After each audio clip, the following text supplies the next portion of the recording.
to some extent, that's the premises of executing the wrong thing brilliantly. Because if you focus only on efficiency, in a way, you play in the red ocean, given the blue ocean and red ocean theory.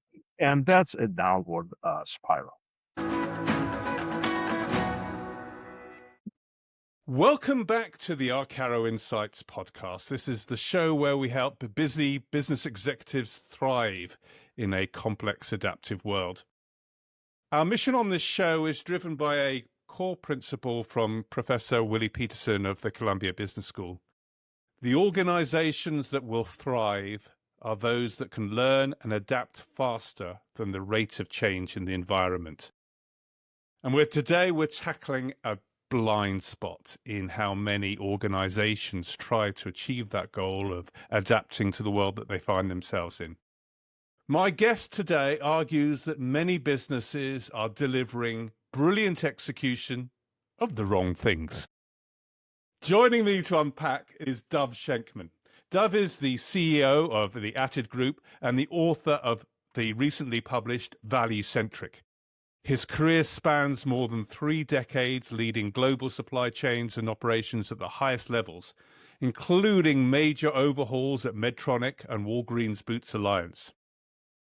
Today, we're going to dive into how to shift from an inside-out view to an outside-in view of value creation, and how to use AI as a way of accelerating this change.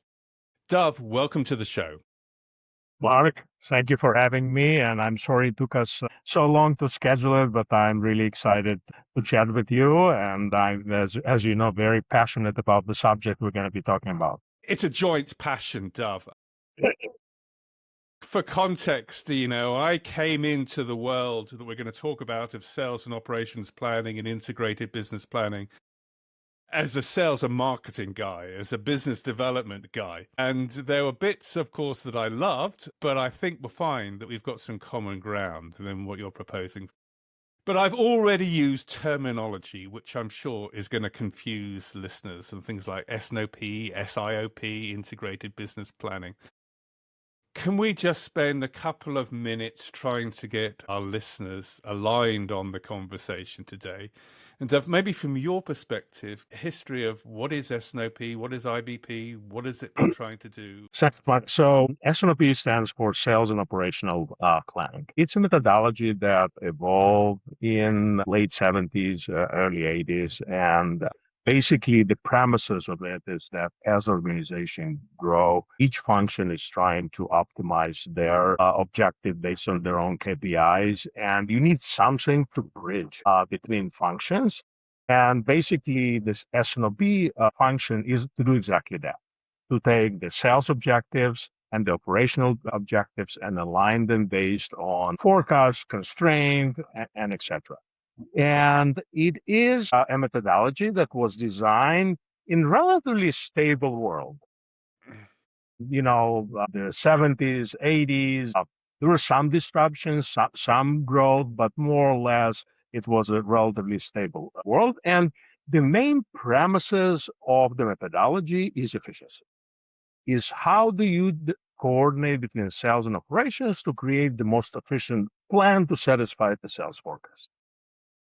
Oliver Wight took it to the next level. They did a great job educating organization S&OP, and it took it to the next level with IBP by adding an additional aspect of strategy. And IBP is now integrated business planning. And from strategy perspective, what they viewed as strategy is the portfolio. So what new products are coming up, what new services are coming up, and how do you coordinate it throughout the demand, supply, you have financial review and management review in the product. But yet again, the main focus is for a stable organization and an organization that focus on efficiency. And to some extent, that's the premises of executing the wrong thing brilliantly. Because if you focus only on efficiency, in a way, you play in the red ocean, given the blue ocean and red ocean theory. And that's a downward spiral. Peter Drucker once said is that there's no business without the customer. And if there's no business without the customer, how do you understand how to grow and maintain that customer? And I use the analogy of love. What is love? Love is a magnet. And the question is there love in business? And my premise is yes. Love in business is value. Customer value is why they buy. Business value is why we want them to buy. That's the magnet between the two. And if you look at value centric, to some extent, it's couples therapy for the two to make sure that the relationship is maintained, grows over time, and being healthy. And so I think you're describing what should be with putting some love into our IBP processes. That would be great. The reality is, I don't know what you see, but I see just a whole wide range of processes in practices, which are indicators and things going wrong. And I'm still shocked that very large organizations still think this is a process of getting stuff out the door and delivering OTIF, and it is volume driven. Can you just maybe list off your top 5, top 10 things which are organizations not showing the love? I absolutely agree with you. I think that the focus becomes mainly on maintaining forecast accuracy, basically coordinating with sales, because sales tend to be more optimistic, operational becomes more conservative, really negotiating each one's of the functional objectives and trying to really optimize efficiency and coordinate between the different functions. And the main obviously goal in this organization is profit. And my premise is that profit is not the goal. Profit is a result. And profit is the result between the value that you deliver to your customer, given what they're willing to pay for your value, and cost that it takes you to generate that value. And if you focus on better value, and at the same time, efficiency is very important, and cross-functional coordination is a given. You basically increase the profit and the alignment throughout the organization and throughout the different functions. I get comments from people that implemented S&OP. To some extent, I faced it whenever I tried to implement the IBP in large organization. Well, the CEO has a conflict on his calendar, and he has problem participating in the meetings. My premise is that CEO does not have a problem with this calendar. The CEO has a problem that the IBP and S&OP became a bureaucratic reporting meeting rather than value discovery and value delivery. I'm absolutely with you for that. I mean, for me, the biggest failure mode of an IBP implementation is if the business leader does not see it as his or her way of running the business. Exactly. If there are multiple business processes going on, then S&OP will be no more at best than a process to get stuff out of the factory, and no more than that. Absolutely. Which is, again, efficiency and coordination, which is absolutely important, but not sufficient in today's world. Because today's world is rapidly changing, and focusing on methodology that doesn't identify the change and embed it in the process is disastrous. So tell me, what are some of the things that you are positioning that say we need to get for the next big leap forward in IBP so that it becomes more relevant and more useful? So the first thing is really understanding value centric. Just perhaps value centric is a journey. It's not a transformational project that has an end. It's a journey and it's a philosophy that as you embrace the philosophy, you start to gain more and more benefit. It's like Toyota Zero Waste or Tandem Zero Defects. How many organizations do you know, Mark, that has zero waste or zero defect? None. Zero. Exactly. But once you embrace the philosophy and once you start going on the journey, you start realizing the benefits. So the key is there are several principles. One is value segmentation. Really understanding the value that your customers are gaining, the reason they're buying, how does it compare to your competition, and segmenting your customer based on their value realization, not based on size, demographic, or other criteria. Because that's the common denominator of your offering. And once you understand that, you can address it.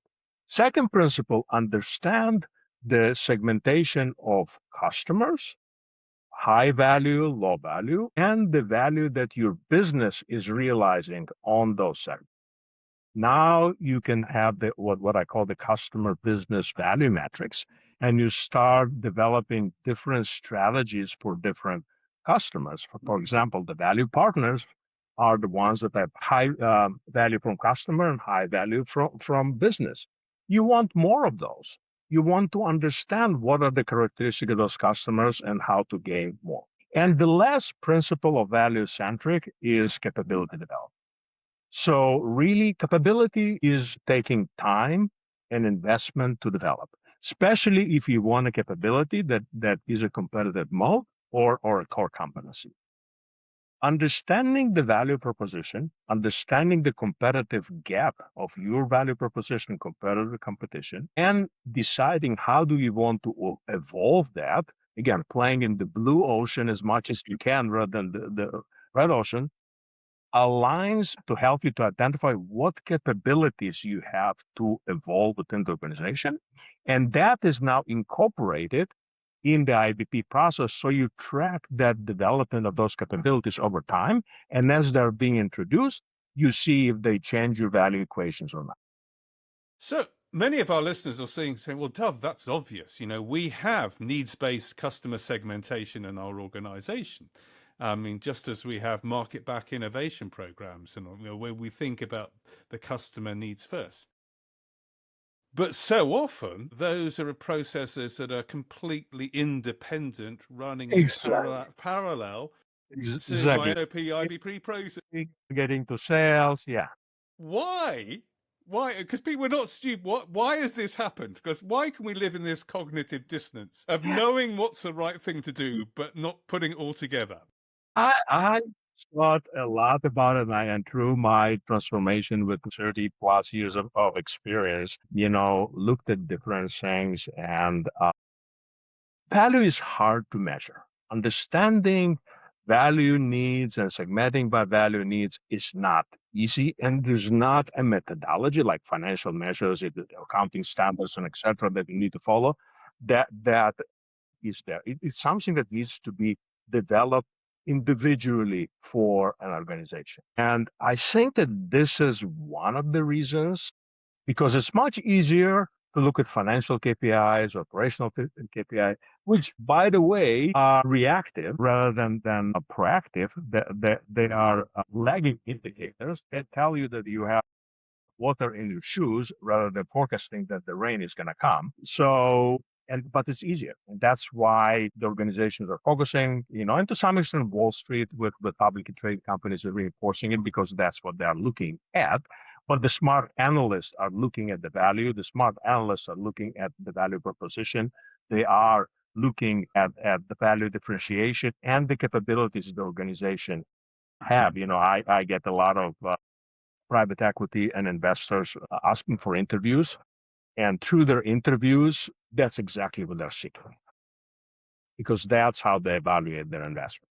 I mean, I just give some practical examples. I mean, one of them that I often laugh at is why we think that we're serving the customer but failing miserably. So in a supplier review, we'll say, what is my OTIF? So what's my on-time in full metric? And so then you delve into this. First of all, it's actually, when does the product leave the gate of our factory? Rather than completely no idea when it arrives at the customer. And secondly, one customer might be having a strategy of they just want low cost, so they're very happily to have inventory because they've got a big warehouse and they want it there, they just want to buy in bulk. Another customer might need just-in-time delivery because they have no warehouse, right? And they've got to get it there. The concept of value for each of those two customers is very different, and yet we wrap it up into one number which is meaningless for neither. Yeah, absolutely, Mark. And another example, and it's throughout the book, I tried to use well-known companies throughout the book so people can relate easily to. It's Netflix. Netflix and Blockbuster have retail outlets. Netflix initiated the process of sending DVDs to your home that you needed to return, that easy return process, etc. So if you look at that example, if Netflix would do S&OP and be internally focused, it will be focused on efficiency of their logistics and DVD sending processes. But they did not. They understood what is the true value, what is our customer trying to do, and how do we invest in capabilities which is the whole streaming capability and new technology to really totally change the game. I think that in today's fast changing environment, companies that will survive and win are the ones that are not looking at how to play the game better, but how they can reinvent the game and change the game. Totally. I mean, I had a fabulous podcast recently with Professor Venkatraman on fusion strategy, who was extremely provocative for asset-heavy businesses, which is $75 trillion of GDP, and how they could be and should be engaging in the data world to develop their business models just as a starter. Yeah. You know, there's a lot of change coming up ahead of us if we want to go and take it. But I think you hit the nail on the head that what we've done is measure the easy things, not the value things. You know, the numbers that spew out of our ERP system, we just put them on charts and try to follow those. Yet, and I very much felt for this, we had Niels van Hove a couple of months ago, and he likened a typical S&OP meeting more like going to the dentist. I mean, it's so difficult to extract even that simple data from a system and get it in a way that people can align to. How on earth are we going to get something which is more, you know, even harder to measure? Can you help me unpack this one?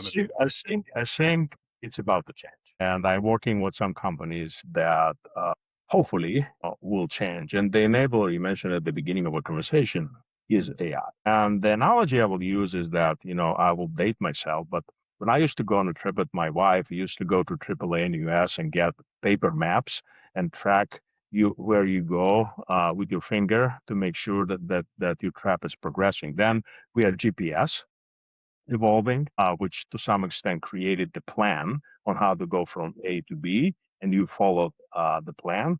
And then that GPS was enhanced with event, traffic, and rerouting, and etc. And a few months ago, I visited San Francisco, and I took a Waymo. It has GPS, but it has, you know, it drives itself, and it's amazing. I was positively amazed and shocked with that capability.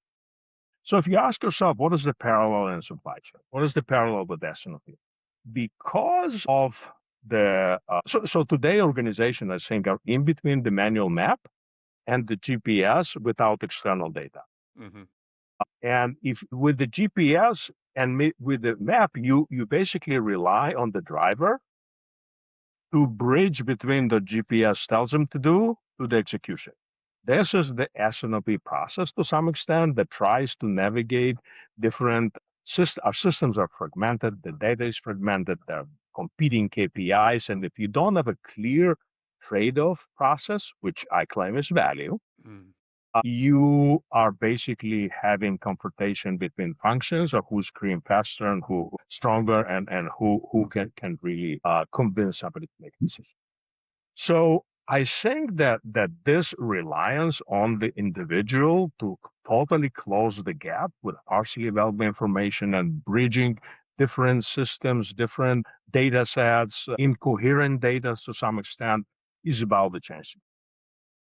And as the Waymo example, that is closing the gap between the plan and execution and on an ongoing basis readjusts itself, we are in for a revolution that will change the planning system and the execution system within the company. Again, you need to have the trade-off break-even process, again, which I claim is value. And obviously, supply chain is more sophisticated than looking at the road. There are many more variables, et cetera. And there's bigger lead time between events happening and that impacting the supply chain.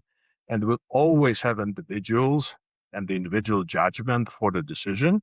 But the whole coordination, I think, we will see huge changes in the next few years. And as I mentioned, I'm already working with some companies that are starting to have initial success. And they're all. No, it's so right. There's a chapter 12, I think, in your book, which I loved, which is the AI chapter. And I found a delight thinking about how the world might be. I've often seen it's right that we have customer service in a demand review to start providing some guidance of what's going on.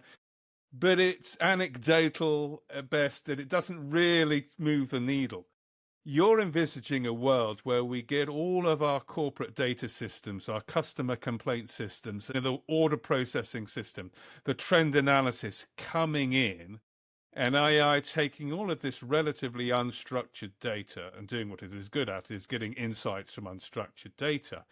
So we start getting early warning signals of where the value might be changing. Is that Correct. how you see that? Including market competitive Yeah. data and defining the competition in the right way and really understanding what is the gap between us and the competition. And if I can go back to the value customer Please. business metrics, I define 4 different types of customers based on very simplistic view of high value to the customer, low value to the customer, and high value to the business and low value to the business. So we talk about the value partners. Those are the most valuable customers to you. They are high reference. You make money. They're happy. How do you get more? That's your goal, and how do you protect them? Then you have retention risks. Those are the ones that your CFO is very happy about them because you make value, you generate value on them, but they are not really getting much value from you. So your competitor is around the corner with a box of chocolate and flowers, whispering to those customers, I can do better. And unless you have a switching cost barrier, which I don't believe in switching costs as the way to keep customers. It's temporary. One morning you will wake up and you will see the suitcases close to the door and the customer will say goodbye. They're leaving because they found a way to resolve that switching barrier. So really, how do you convert retention risks to value partners? How do you identify why they're not getting as much value, and how do you increase that value? The next portion is the margin diluters. They are the ones that are very happy. They're getting a lot of value from you, but you're not generating much value from them. So how do you convert them? How do you identify cheaper ways to maintain them? How do you focus on efficiency and really convert as many as possible to value partners? But an important aspect is the value destroyers. The value destroyers are the ones that both of you are not realizing value and you don't really know why you're in this relationship. So I think that one of the important, most beneficial way throughout the integrated business planning processes, throughout the value segmentation, is understand those value destroyers. Because we have to make some rough and ready rules. Revenue is king, so we keep driving revenue, which is why we end up with these value destroyers. We have no sense, if we start taking off too much of these value destroyers, then we are going to have too much fixed costs. So we'll keep them even if they're covering fixed costs, and our business becomes unhealthier and unhealthier over time. Exactly, because they consume resources instead of redirecting those resources. So the courage to make the right decisions is part of the process, and this directs you to take the right decision. And in the book, I have several examples of companies that employ strategies to move that from one segment to another. But again, there's so much to read in the book. I'm only just going to pick 1 or 2 little bits that really caught my eye and encourage people to go out and buy the book, which is that's the reason for this. But thank you, much appreciated. There's chapter 13 I loved as well, because hot off the heels of recording the podcast with Venkat on his fusion strategy, which was thinking of the heavy industry of the future are going to be select ecosystem of partners working together to create value and having data being the value creator that's not available to us before. That means we do have to not only think about our IBP process as external for our customers, but are external to work with our collaborators in the value ecosystem as well to make that work. Otherwise, the whole thing ain't going to happen. Yeah. So I obviously got a lot of passion for that part as well. Go ahead. Please no. Well, I was going to say, it excites me. I mean, I can't argue about anything that you say in theory. I mean, I think it's, the ideas are there, but I want to just take us all back to reality. And my reality is, as I said at the earlier on, it's not just small to medium-sized businesses, but very large organizations. I see them having planning processes which have a short-term horizon. 90% of the processes in the next 3 months or so, the focus is on how do we ship stuff out of the door to make the month numbers. Very toxic, bad practices, I would say, for the health of the business. But that's the reality of where we are. How do we make this journey, and how would you imagine, a good process to look like in 3, 4, 5 years' time when the technology is adopted and embedded in organizations? So I spend a lot of time on LinkedIn and talking to executives, and you pinpoint the right point. Nobody disagrees that value is important, but everybody struggle. Where do I start and how do I start? And the key is that you don't need to figure out your journey till the end, because to some extent it's a journey. You may not see the end destination. Start the journey. But the challenge is that the pace of the journey is not dictated by you. The pace of the journey is dictated by competition and the customer. So the need, and to some extent, because of what you said, and I had a few posts on LinkedIn about it, and I talk a lot with executives about it. The difference between reactive transformation and proactive transformation. And which would you like to be? I throughout my career was a part of many transformations. And I must say that I would say 90% of them were reactive. And reactive is exactly what you described. Everybody's busy in the day to day. They forget about the customer. And when they wake up and understand that they're deep inside the red ocean, they need transformation to cut costs and etc. And few of those focus on changing the value. Most of those focus on how they become more efficient, which is again reinforcing the spiral downward. The proactive basically ask, okay, what is my value today and how can I reinvent my business before somebody else reinvents it for me? And I think that the companies that realize that, especially in the current changing environment, especially with the key enablement of AI, because there's a lot of talk about AI replacing employees and doing efficiency. That's not the point of AI. Yeah, it may be a reality, but that's not the point.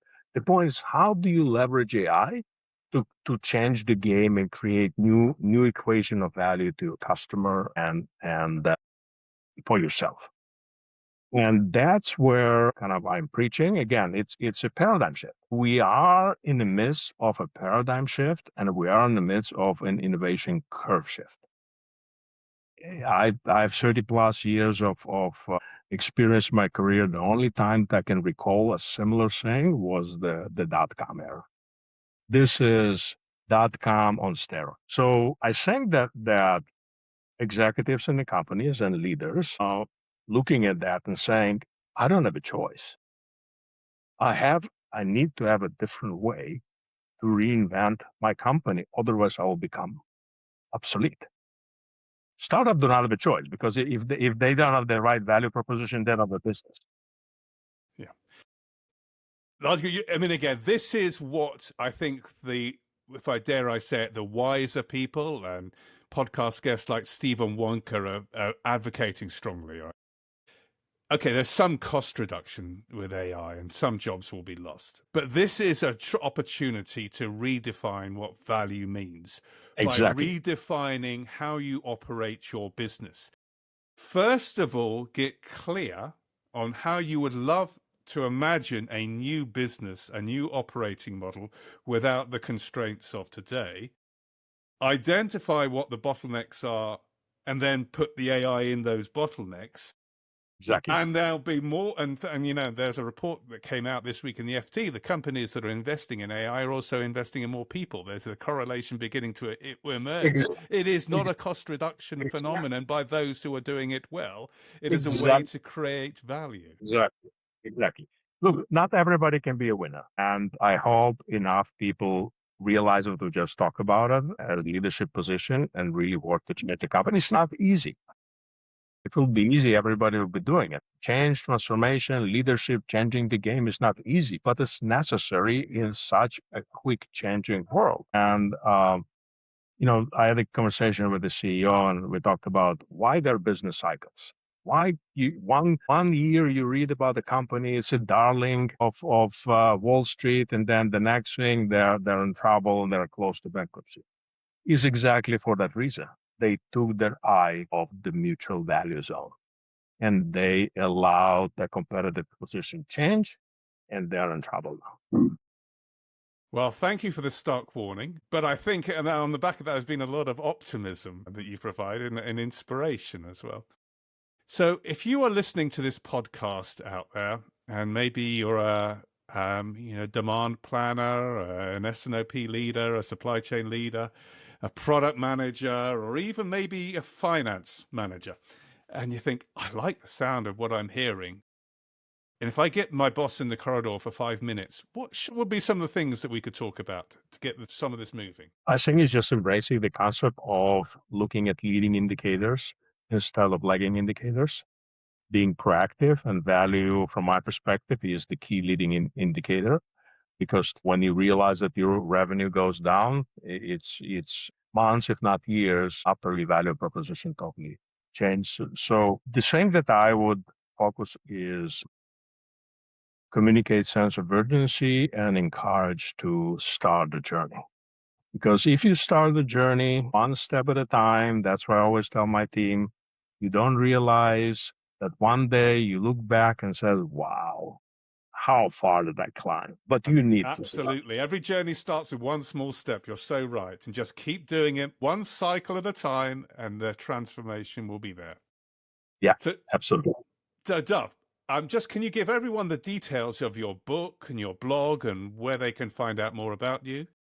So Value Centric is on Amazon. It's I don't know if you can put a link in there, but yes, I'll be full details in the show notes. And I think it's doing rather well on Amazon, if I'm right, isn't it? Yeah, absolutely. It was number one new release on Amazon. Is doing well, and actually, you will see tomorrow that I will be expanding to retail and libraries. So I had the retail edition of the book, and I will post on LinkedIn about that. And you will start hopefully finding it in selective retail stores, but it's doing well. And again, my motivation is, as you know, I retired from corporate life about a year ago, and my motivation is to share my experience and share my learnings. And as many people want to engage in a dialogue or read the book, I think, as I say in the book, don't take the book as the 10 Commandments. As long as you gain something valuable and it makes you think, I achieved my goal as a writer.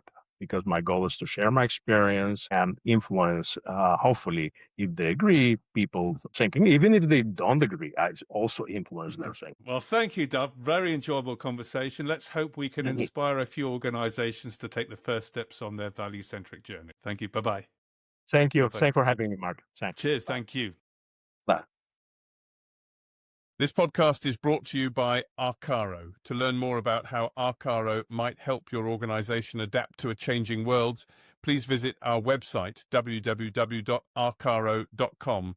More information in the show notes. Thank you.